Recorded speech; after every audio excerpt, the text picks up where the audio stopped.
Halo, ketemu lagi dengan saya Membi dalam Fun Games Kalapa Channel. Dalam video kali ini yang akan saya sharingkan adalah games yang namanya kocok pingpong. Permainan ini adalah lomba untuk mengeluarkan bola pingpong dari tempat tisu dulu-duluan. Dan ini seru banget, apalagi yang memainkannya ibu-ibu. Equipmentnya juga sederhana, kotak tisu yang plastik itu dikasih ikat pinggang gesper, lalu bola-bola pingpong kecil di dalamnya.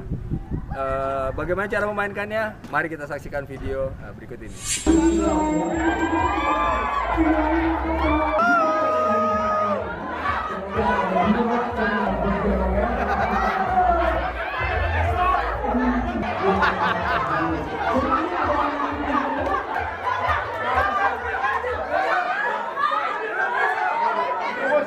Cek.